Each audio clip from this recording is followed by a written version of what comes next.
Bueno, aquí estamos en el Ojo del Arte, primer bloque de este domingo feliz para mí porque por fin está en este estudio del Ojo del Arte el gran Guillermo Cuitca. Muy querido, muchas gracias por venir. Gracias por la invitación. Es un lujo tenerte acá. Bueno, la gente ya le contamos que está la muestra en Malva, que es también una rareza, ¿no? Una exposición de Guillermo Cuitca ocurre más o menos cada 20 años. Sí. Es como el cometa Halley. Pasa y hay que agarrarlo porque por ahí pasan 20 años hasta la próxima. Esperemos que no. Vamos a ver qué pasa después de esto. Pero sí, por ahora hubo en los últimos 40 años hubo 2 muestras. Así que claro, estamos un poco espaciados. Un poco espaciado para el gusto de los argentinos que te amamos tu pintura y tenemos un orgullo enorme de todos los éxitos que Guillermo Cuitca lleva al arte argentino por el mundo. Entonces es hermoso reencontrarse con tu pintura cara a cara. La vemos mucho en redes, la vemos por el mundo, en otros museos. ¿Y qué está pasando estos días? ¿Está yendo a la muestra? ¿Qué le pasa a la gente, tus amigos? Tenés muchísimos amigos. Tengo una respuesta lindísima del público. No estoy yendo mucho. Cuando voy no sé muy bien qué hacer. O sea,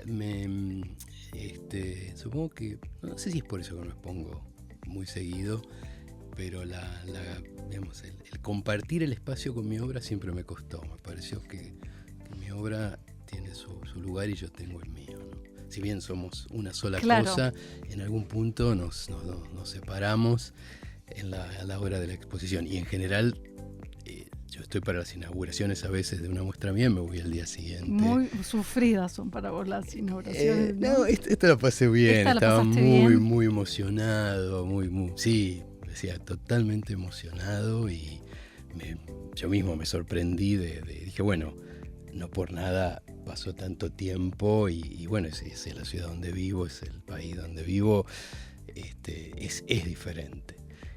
Pero desde que está la muestra, tengo una cantidad de mensajes, comentarios muy lindos. Y a mí una cosa que me importa mucho es la reacción de mis colegas, que hasta ahora es muy linda, muy... no sé, como muy sincera, parece, por supuesto, si no nadie no tiene por qué decirte algo lindo porque sí, y eso a mí me importa mucho, o sea, siempre me importó mucho que mis colegas, el reconocimiento de los colegas no puedo evitar que me importe, claro. Así como yo trato de manifestárselo a los otros artistas, me parece que es muy lindo gesto cuando entre artistas nos decimos algo, ¿no? Claro, es muy genuino, ¿no? Entre artistas, pienso todo el reconocimiento internacional que tenés, el prestigio, las instituciones que te buscan, las galerías que te representan, todo ese prestigio es muy como lejano, no es lo mismo que un amigo que te conoce hace 50 años, llevas pintando más o menos. Y sí, claro. Que te diga, qué hermoso reencontrarme con estos cuadros, son cuadros que seguramente muchos ya los vieron hace mucho tiempo. Eso no estoy tan seguro, o sea, la muestra tiene algunos highlights de obras, por ejemplo, mismo la colección de Malva, que a lo mejor se vieron a lo largo de estos años. Está, por ejemplo, 3 noches, que es una obra que Malva a veces exhibe, 7 últimas canciones. Hay muchas obras que no se mostraron nunca porque... Yo en esa época, que en el 86, que es donde tiene eje la muestra, empecé a hacer muestras, si bien exponía en la Argentina, también empecé a exponer en Bélgica y en Brasil al mismo tiempo. O sea, son los 2 países que de algún modo por los donde empezó mi carrera. Y esas obras salieron de mi taller a la muestra, con lo cual no habían vuelto nunca por acá. Qué bárbaro. Yo mismo hay obras que no las veo hace 40 años y eso es un encuentro raro. Claro, esto decían en la presentación de la exposición, una anti-retrospectiva, porque no es una retrospectiva que abarque toda tu trayectoria, que va a ser dificilísimo cuando haya que hacerlo. Esto es una retrospectiva de un periodo muy puntual. Muy puntual, sí. Cuando surgió la posibilidad de hacer la muestra en Malva, o sea, la mía anterior fue en 2003, y bueno, generó como un compromiso muy lindo con el museo.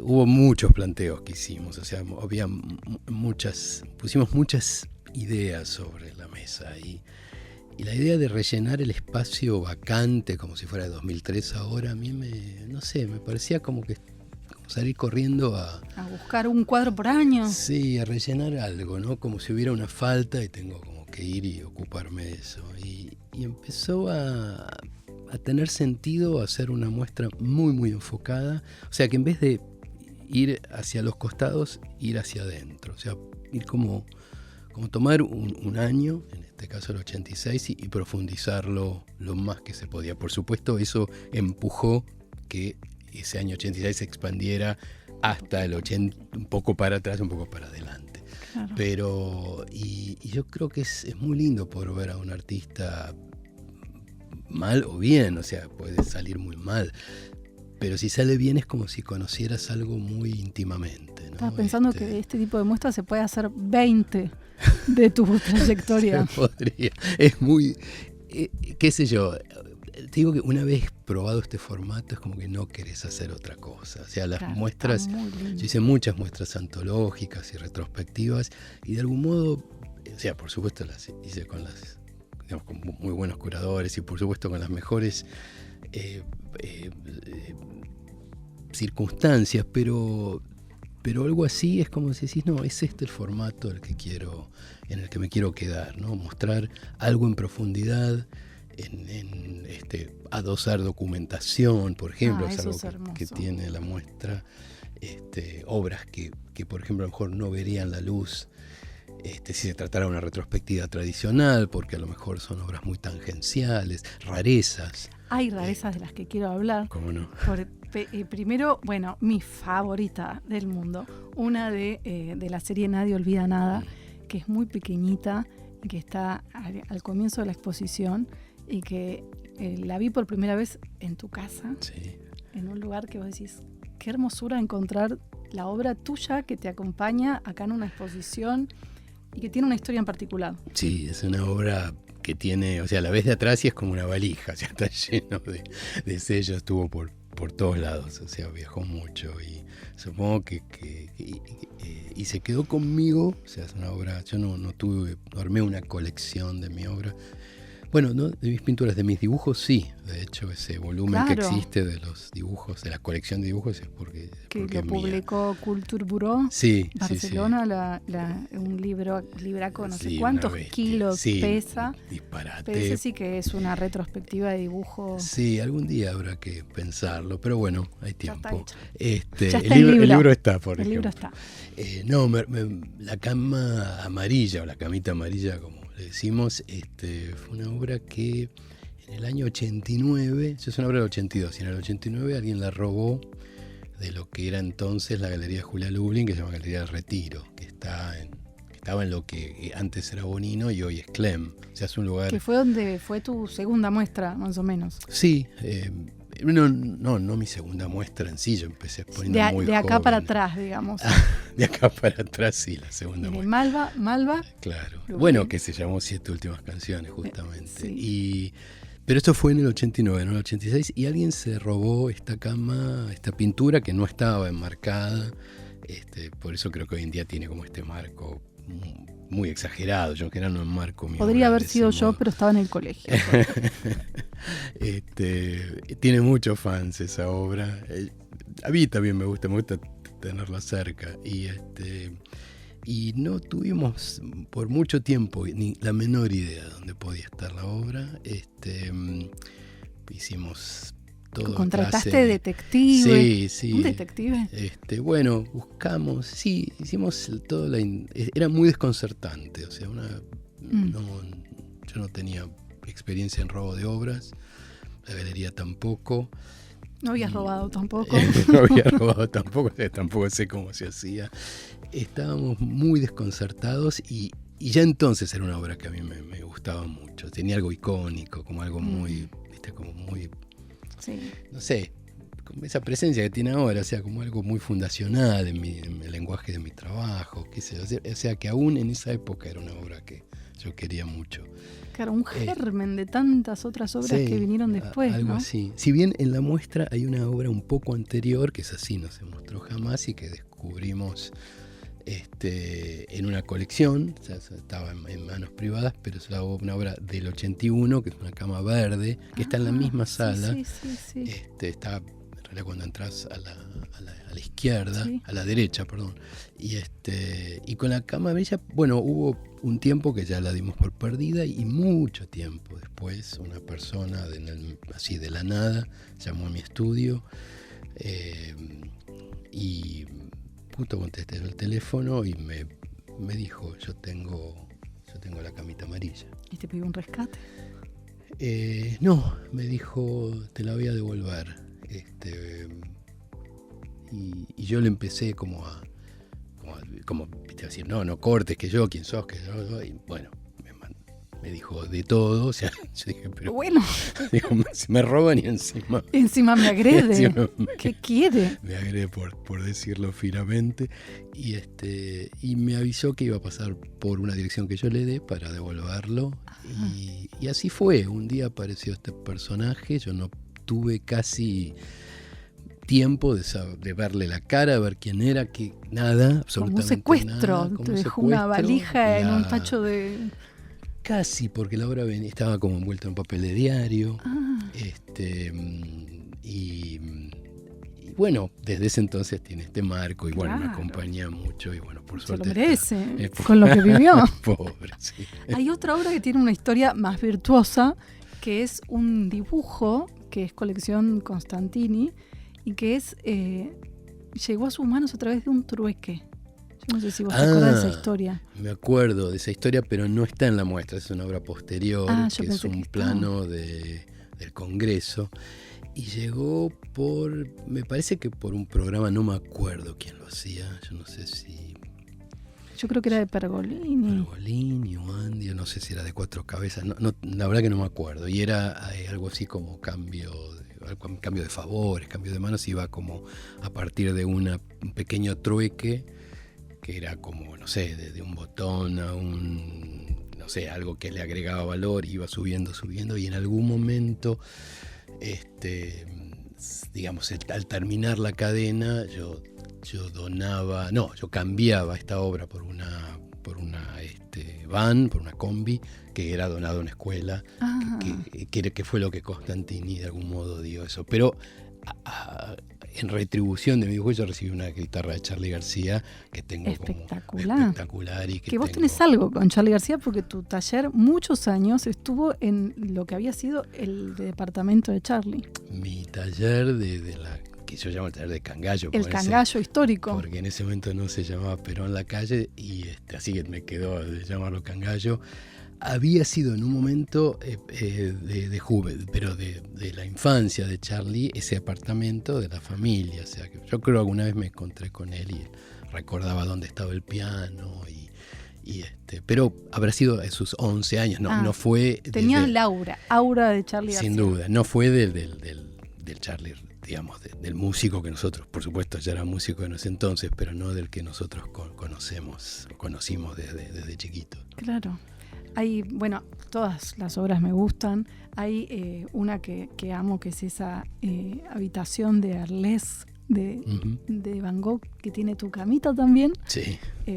Esa es muy hermosa y ahí al lado está este teatrito, yo no sé cómo lo llamás vos, esta habitación 3D. Sí, ahí hay una parte de la muestra, que es la última sala, como que toca como el tema de lo doméstico. O sea, si bien en mi obra tradicionalmente se habla de lo teatral, hay un momento en el que hace como un giro y aparecen como estos cuartos o estos espacios domésticos. Y hay como dos líneas que se abren. Bueno, una es el cuadro de homenaje a Van Gogh, que en realidad fue una invitación de la Fundación Van Gogh para un centenario de la muerte de Van Gogh, fue en el año 89, y en ese momento se hizo una invitación a artistas de todo el mundo para dar una imagen, digamos, un diálogo contemporáneo sobre la obra de Van Gogh, y yo hice como esto, tomé su cuarto, el cuarto de Arles,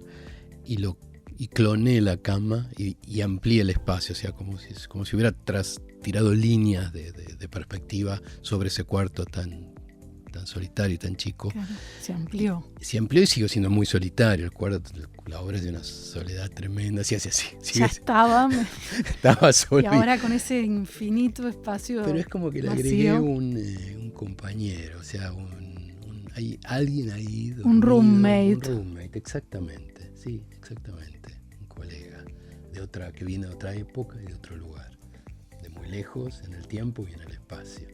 Y esa obra está junto a esta construcción, que es la única obra contemporánea, es una obra del 2024, que se llama Cuitca 86, y, o sea que de algún modo le da título a la muestra. Le da un guiño también. Sí. Y es una construcción, digamos, tridimensional, es un objeto, y es un cuarto como totalmente impregnado de pintura, como si todo hubiera sido una paleta. El cuarto mismo es una paleta. Claro, pues yo me acuerdo que vos tenías paletas colgadas en tu estudio, sí. Como que las paletas también, no sé si empezó por ahí esto de armar estos objetitos. Un poco sí, porque algunas de esas paletas se convirtieron en las paredes de este cuarto, o sea que las tomé. A mí siempre me interesaron las paletas y me interesaron también las paletas no como el objeto funcional al cuadro, eso que uno hace para hacer el cuadro, sino como un objeto independiente, o sea, como una especie de entidad en sí misma. Claro. Me parece que pasan cosas en una paleta que uno debería quizás considerar si se las quiere o no llevar al cuadro, ¿no? Si normalmente es como un descarte, pero a veces pasan cosas muy interesantes. Espero que no sean más interesantes ahí que en la pintura. No, pero seguro no. No, pero quiero decir, la acción misma sigue siendo pictórica. O sea, una paleta sigue siendo un trabajo, no necesariamente es una obra de arte, pero sigue siendo el trabajo de uno. ¿Y seguís haciendo las mesas redondas que tenías para escribir sí, automáticamente mientras hablas por teléfono? Esos son los diarios. O sea, los diarios es una serie que empezó en el año 94 y en realidad terminó hace un par de años. Es una serie que duró 30 años. Fueron mis diarios, que al mismo tiempo eran las mesas de trabajo. De algún modo le di un fin a ese diario. O sea, fue una parte grande. Sí, es una obra muy importante, o sea, es como un cuerpo de obras muy, digamos, que yo valoro mucho, que digamos que se hizo como un elemento muy central en mi obra, así como las camas. Pero sí, en un momento me pareció como que ese diario al menos había llegado. Sí, habían cumplido su ciclo. Su ciclo, mira. Bueno, este programa no cumplió su ciclo. Ya venimos desde un breve corte que vamos a hacer para seguir hablando con Guillermo Cuitca aquí en El Ojo del Arte. Quédense, no se vayan. Aquí estamos hasta la 1 en Radio Rivadavia disfrutando las artes visuales con El Ojo del Arte y con el ojo de un gran pintor, Guillermo Cuitca, que nos sigue acompañando porque es un lujo tenerlo aquí. Sigo felicitándome por la alegría que tengo. Estaba acá con un libro de los que tenemos en nuestro atrilito, en nuestra mesa, de Arturo Carrera, Anche io sono pittore. Es un libro que publicó Mansalva y donde hay una historia donde vos decís que arrancaste a pintar con ángeles de cartulina, de alas pegadas, una vez que te llevaron a una especie de colonia de vacaciones, que te llevaron llorando y engañado, diciéndote que te iban a dejar en un manicomio, una prima mala, alguien así. Esa es la historia que cuenta Arturo Carrera, gran poeta, fabuloso, que tiene esa mirada sobre la infancia tan hermosa en todos sus textos. Me parece que están como muy mezclados, a lo mejor recuerdos infantiles y como que la infancia es una gran nube. Una gran nube, sí. Lo de la colonia, sí me acuerdo que había una colonia cerca de mi casa que era como de unas monjas y que no sé, nos habrán llevado alguna vez a hacer como que no ibas muy contento, pero cosas de Navidad. Y para hablar un poco de la confusión de mis padres, íbamos un mes ahí y otro mes hebraica, así que O sea, era como multicultural. para completar digamos, el crisol. Y así que no, nunca me gustó ir a las colonias. Y acá hay algo muy lindo que dice, la cama desde ese entonces no fue un lugar donde se duerme y se hace el amor, sino donde se opera. Fue mi escritorio. Y esto lo hice por ese problema que tuviste en una pierna a los 2 años, como que ahí nació el Cuitca artista. El Cuitca artista, puede ser, qué sé yo. Yo creo que el artista probablemente nace en la infancia. Ahora, cuando eso después se concreta, cuando uno es el artista que eso se desarrolla, eso puede darse como no. Si claro. Todos tenemos experiencias en la vida que nos llevan a ser lo que somos, ¿no? Es decir, claro. De algún modo uno está hecho de 1000 pedazos de cosas, ¿no? Y seguramente yo también estoy hecho de alguna, digamos, de una experiencia que pudo haber sido traumática siendo muy chiquito. Pero me llama la atención, tan chiquito y ya el dibujo era tu recurso a los 2 años. No lo sé si ese era el recurso. No, a lo mejor está un poco... Capaz que visto desde ahora... Yo creo que empecé como a usar cosas de pintura fuera del jardín, porque en el jardín obviamente todos no tenemos crayones y témperas, así que un jardín es casi un taller de plástica, ¿no? Es decir, claro. en algún punto. Pero yo creo que a los 5 años sí tenía un poco tengo la memoria de estar en mi cuarto jugando con cosas para pintar, para manchar, para ensuciar, obviamente. Yo era muy, muy despelotado y bueno, creo que en algún punto lo sigo siendo, pero todo eso, medio lo que decía antes de las paletas, esa especie de enchastre alrededor era parte del ser eso que era, claro. Que yo no sé si era un artista, ¿no? En la muestra hay una vidriera con documentación en Malva, sí. Y una de las primeras imágenes es muy linda, sos muy chiquito y estás leyendo La Pinacoteca de los Genios, sí, con una seriedad, sí. Un profesionalismo. Sí, yo veo esa foto y me lleno a veces de ternura y otras como de crueldad, ¿no? Pero no quiero hacer bullying de mí mismo. No. Esa foto se hizo para lo que era una especie de catálogo de mi primera muestra, fue en Lirolai, a los 13 años. Claro, eras muy chiquito. Muy chiquito, sí. Y a lo mejor la foto da una imagen de seriedad quizás exagerada, ¿no? Yo no creo que fuera tan solemne.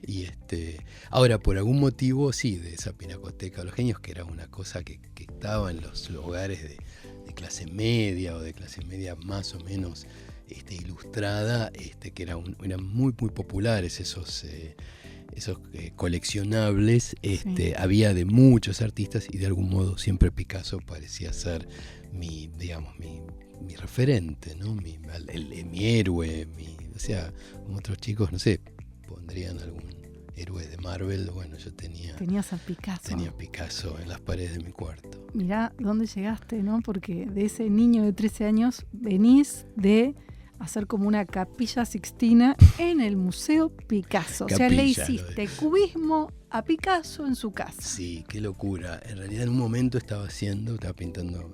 Bueno, para que la gente sepa, estuve trabajando 2 meses en el Museo Picasso.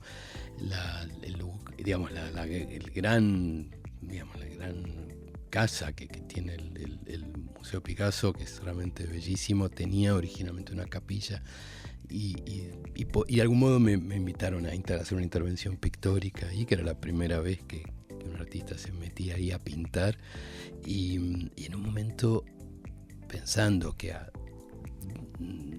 no en la otra cuadra, a metros estaban probablemente las mejores obras cubistas de la historia. Decía, ¿qué cuerno estoy haciendo acá, ¿no? Así como... Pero traté justamente de correrme del homenaje a Picasso. Para mí era un lenguaje que tengo muy incorporado, que llamo cubistoide, porque tiene muchos... ¿Que es tuyo?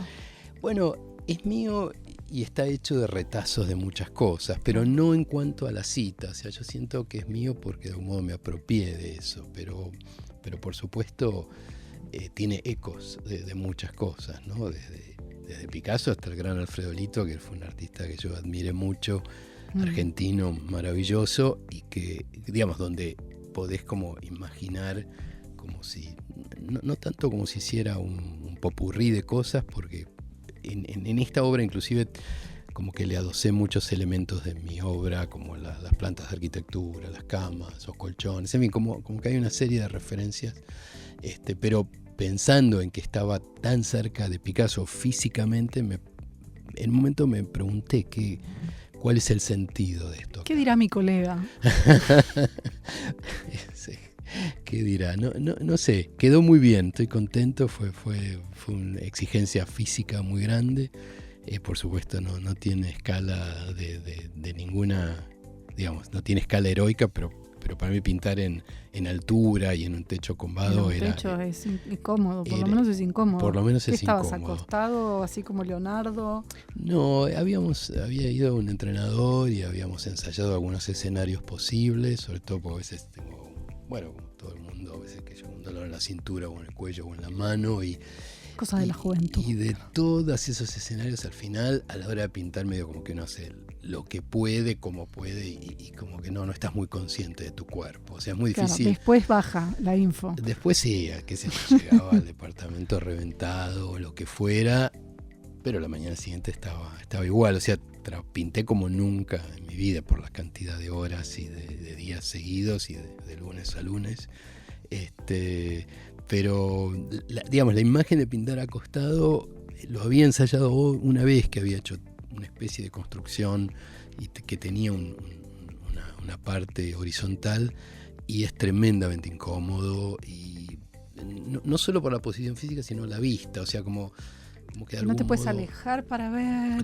Estás en un punto muy inmóvil, y yo cuando pinto me muevo mucho, no pinto sentado, aun cuando sea una obra chica no la hago sentado, y necesito que mi cuerpo de algún modo se mueva alrededor de la obra, ¿no? Yo leía también que volviendo a la foto de la Pinacoteca, ahí ya eras un artista disciplinado, de tener tantas horas de taller por día, de pintar así con esa seriedad, esa imagen de...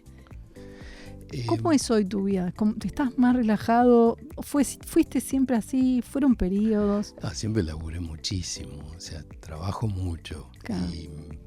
Y eso fue siempre. No, hay épocas que yo ahora justo, por ejemplo, desde que terminé lo de Picasso y ya estábamos trabajando en la muestra de Malva, además de una muestra que ahora inaugura en España el 23 de mayo. Ahora vamos con Lorca. Con Lorca, o sea, como digo, mira qué compañerito tengo tranqui. Año, tranqui.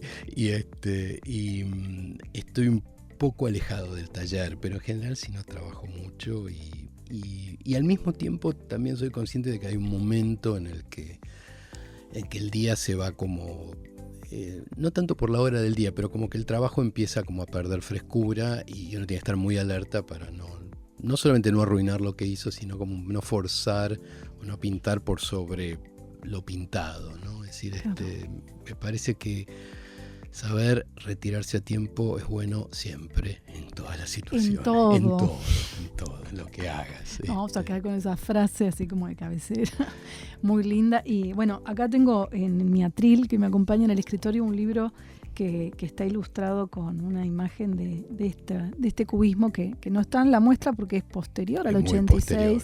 Sí. O sea que este va a ir para otra anti-retrospectiva. Le falta un montón para llegar a las retrospectivas a este periodo, porque bueno, probablemente haya muchas cosas para revisar antes, pero ciertamente algunas de mis muestras recientes, o sea, lo que hago con obra reciente, tiene algo de este lenguaje. Claro, bueno, muy, muy afortunada de que me acompañes ahí en Entrevista con el Arte, donde había, bueno, un par de entrevistas que tuvimos hace un tiempo. Me gustaba una de las primeras en las que me contabas que por fin habías dejado de ser el joven Cuitca, ¿no? Fue como, la juventud suele durar 10 años, en tu caso fueron como 40. 40, sí, yo fui el joven Cuitca Desde los 13 ya eras el joven Cuitca. Mucho más de lo que me merecía. Por supuesto era extraño, ¿no? Imagínate. El único que no quiere la juventud eterna. Me encantaría seguir siendo el joven Cuitca, pero bueno, por ahora nos mantenemos ahí, solo con Cuitca, espero que no. El señor no vea el Cuitca, señor. por ahora. No, sí, qué sé yo, con medida, todo el mundo me seguilla, así que, Claro. qué sé yo, no hay mucho más que eso. Yendo al teatro, vamos a Lorca, porque Lorca está en tu vida desde el año 2000, bueno, seguramente mucho antes, pero Sí. en 2002 ya estuviste en una apuesta con Vivitelas en San Martín, Sí. volviste a hacerlo en el 22, pero ahora ya vas de otra forma a esta Sí, exposición. eso fue algo casi milagroso. O sea, se dio un encuentro muy lindo con el Centro García Lorca de Granada. Y por supuesto, para mí Lorca es un artista enorme y si bien, bueno, todos conocemos su poesía y su teatro, fue un dibujante genial. O sea, los dibujos de Lorca son preciosos. No los conocía, no conocía esa parte de Lorca. Por supuesto, digamos, está de su relación con Dalí, digamos, pero es independiente de Dalí, o sea, no son dibujos que de algún modo toman el aire, el espíritu de la época, alguna especie de surrealismo.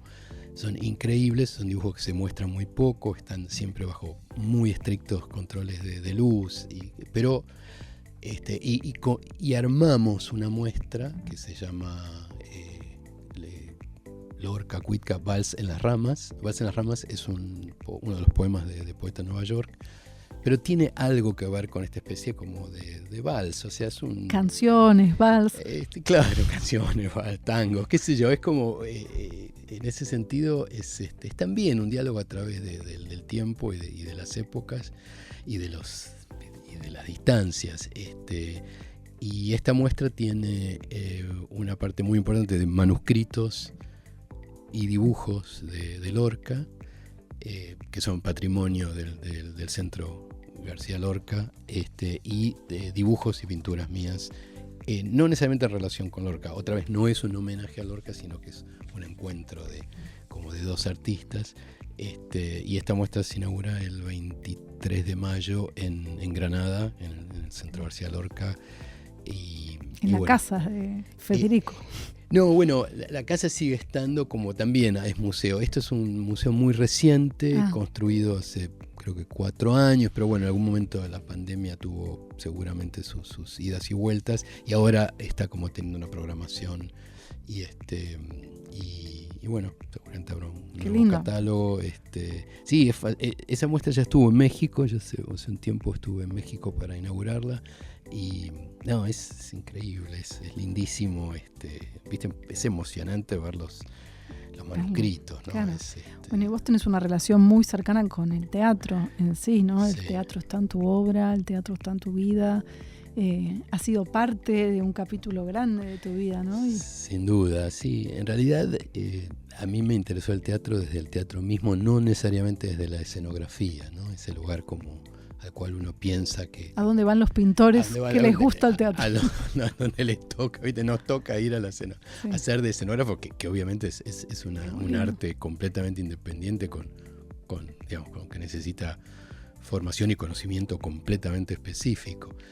Aún así, con el tiempo, de algún modo acepté la posibilidad de hacer escenografías, bueno, sobre todo lo que hice con Vivitelas, hicimos Lorca, Bernarda Alba y Bodas de Sangre, alguna cosa que hice en el Colón, por supuesto. El Teatro Colón tiene el telón sí. by Cuitca. Sí, que eso es una cosa maravillosa. Sí, eso es bárbaro, sí, es una obra hecha en colaboración con Julieta Ascar, es una escenógrafa y realizadora. Y hay otro telón tuyo por el mundo. Hay un telón en la Ópera de Dallas y hay un proyecto muy lindo que hice para la Ópera de Oslo, pero que de algún modo terminó en el Colón, o sea, de algún modo la obra del Colón es como que recoge elementos del proyecto que fue para Oslo, si bien lo del Colón es absolutamente específico, ¿no?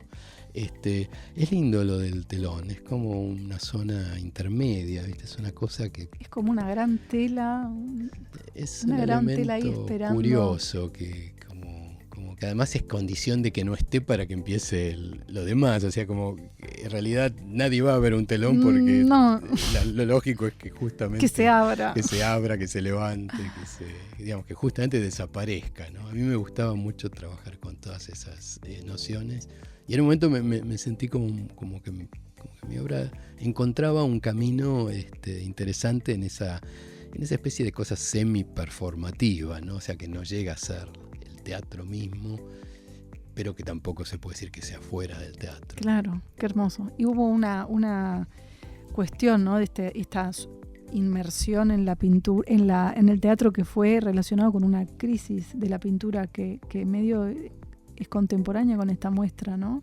Que pasan muchas cosas en tu obra en el 86, este cambio de que se va yendo la figura humana. Sí, eso es un elemento que creo que es lo que cuenta esta muestra. O sea, hay varios relatos, pero el relato a mí me parece más interesante es el de la aparición de la figura humana. O sea, en el año 82 aparece esta figura muy esquemática, como hecha, digamos, como esta mujer de espaldas, que es un elemento que aparece a lo largo de mi obra. Y esa figura se va complejizando más, las escenas se hacen quizás un poco más realistas, siguen siendo, digamos, de escala pequeña en relación a la enormidad de los espacios.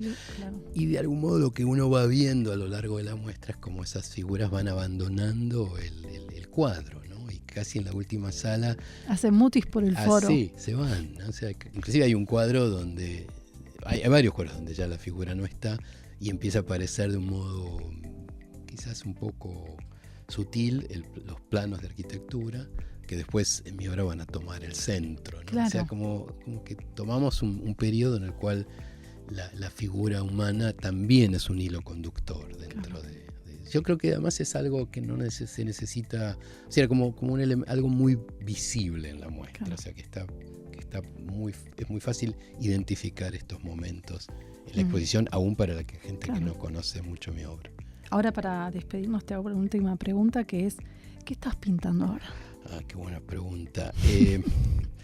Una especie de carrusel. A veces pongo algo en mi Instagram de lo que hago en el taller y hay como una especie de hogares colgantes, o sea, como si los elementos del cuarto, como si fuera, no sé, la cama, las sillas, una valija o un ropero, un pollo, no sé, lo que sea. No es que el pollo sea doméstico, pero bueno, digamos. Puede estar. Y están como colgados, cuelgan como del techo, y hay variaciones en relación a eso. También un trabajo con las sombras y las luces, que todavía estoy medio investigando eso, no sé si va a ser el pie para una muestra futura. No sé si va a dar para eso, es muy incipiente. Bueno, qué lindo, ahí inspiramos un poco en tu cocina. Entonces, un placer enorme para mí. Guillermo Cuitca, vayan a ver la muestra en Malva, vamos a estar regalando entradas, ahora les vamos a comentar cómo. Y el 30 de abril pueden verlo al propio Guillermo en vivo en el Malva, conversando con el nuevo director Rodrigo Moura. Sí, va a ser la única presentación así que voy a tener durante la muestra. Vamos a conversar con el nuevo director artístico de Malva, Rodrigo Moura, y bueno, nada, ser en el auditorio y esperamos que nos acompañe. Ahí nos veremos. Entonces, mil gracias, Guillermo. Gracias Qué placer enorme. Quédense que ya venimos.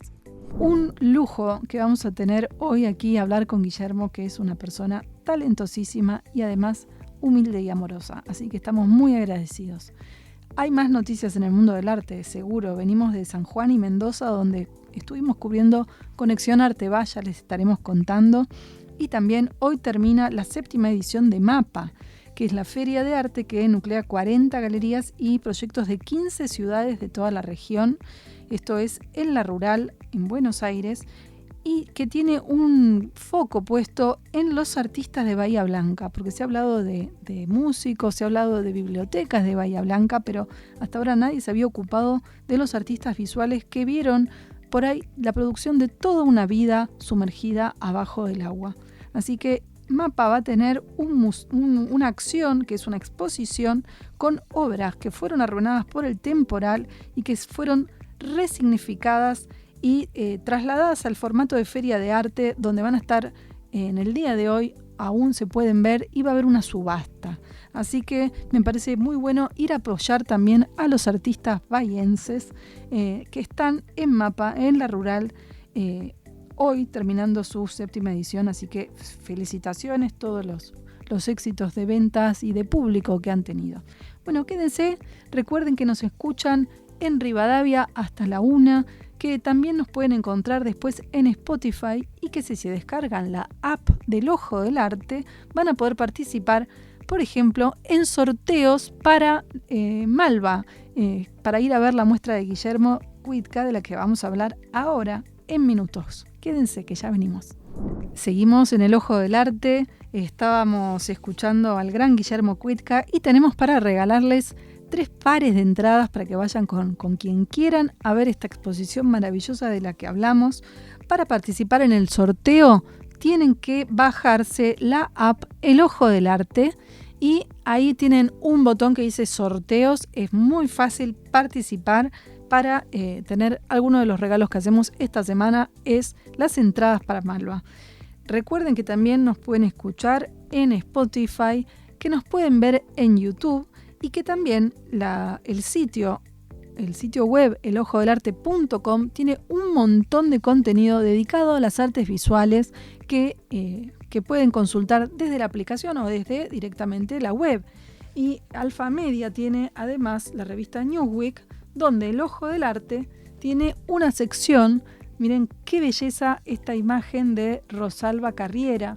Es el artículo que acompaña esta semana el Ojo del Arte, que es de nuestra productora general, Gisela Asmundo, historiadora, que se dedica a esta figura del siglo XVII, una de los secretos del rococó, una maravilla. Su obra, aquí Gisela va a recorrer su vida, su trayectoria y, por supuesto, analizar sus pinturas.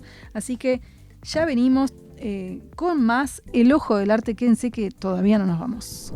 Buenas tardes a todos. Mi nombre es Estrella de Diego. Soy catedrática de la Universidad Complutense de Madrid, académica de la Academia de Bellas Artes de San Fernando, también en Madrid, y estoy aquí invitada por la UNTRED con la enorme distinción de un doctorado honoris causa que para mí es especialmente importante primero porque me lo da la UNTRED, que es una universidad con la cual yo tengo relación hace mucho tiempo, y segundo porque ocurre en la ciudad de Buenos Aires, que para mí es una muy querida y vieja conocida de más de 30 años, y para mí, insisto, que es un honor seguro que inmerecido.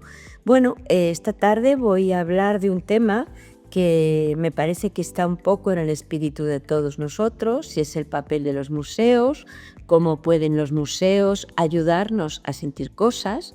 Voy a hablar precisamente de cómo apelar a las lágrimas a través de los cuadros y cómo también llorar en lo que los museos y los cuadros en los museos provocan el llanto en nosotros es también una forma de rebelarnos contra el impuesto y de ser libres. Entonces, bueno, partiré de imágenes, una imagen del Museo del Prado, que es el museo de mi ciudad, y seguiré andando por otros lugares donde otros artistas crean imágenes que para mí son el consuelo. Creo que los museos, el arte en general, para todos nosotros tiene el papel de consuelo, el papel de que cuando estamos tristes o cuando queremos estar tristes, cuando queremos realmente pensar en nuestros propios sentimientos, ahí vamos a ver un museo y una obra de arte. Aquí estamos en el Ojo del Arte, ya despidiéndonos. Escuchábamos este audio hermoso de la gran curadora española Estrella de Diego, que ha sido homenajeada esta semana, y le pedí que nos contara un poquito lo que iba a decir en su conferencia al recibir el premio honoris causa al doctorado que le dio la UNTREF. Y me quedé pensando en esto de llorar, ¿no?, ante una obra. ¿Cuántas veces habrá pasado que saltan las lágrimas ante una obra de arte? Y esa va a ser la consigna que nos vamos a quedar esta semana. Pensar cuándo fue la última vez que una obra de arte nos hizo llorar. Esperamos sus audios muy emotivos en el 11 62 10 64 95. Repito, 11 62 10 64 95. Queremos escuchar sus historias lacrimógenas con el arte en sentido amplio, porque hay quien se conmueve con las artes visuales. y hay quien se le afloja el moco con la música, con el cine. Arte en sentido amplio, que es como lo entendemos aquí en El Ojo del Arte, arte para todos. Así que esperamos sus mensajes. Recuerden que también por la app de El Ojo del Arte, que lo descargan en sus teléfonos, todo tipo de teléfono, pueden encontrar la app y participar en el sorteo para las entradas de Malva. Y pueden encontrarnos también en Spotify, en YouTube, en Instagram como El Ojo del Arte OC, donde también compartimos videos y noticias del portal elojodelarte.com. Bueno, todo esto, todas estas plataformas son de una producción general de Gisela Asmundo. En la conducción y producción artística de este programa, quien les habla, María Paula Zacharías, asistente de producción, Abril Irastorza. En la grabación, edición y puesta al aire están Enrique Martínez, Daniel Berlingieri, Marcelo Dentice y Antonio Esmoris. Y la producción audiovisual es de Gastón Infantino. Nos despedimos en El Ojo del Arte hasta el próximo domingo a las 12. Quédense en Rivadavia, que ya llega Pablo Montaña con Pasamontaña. Un beso al querido amigo Pablo. Nos reencontramos el próximo domingo.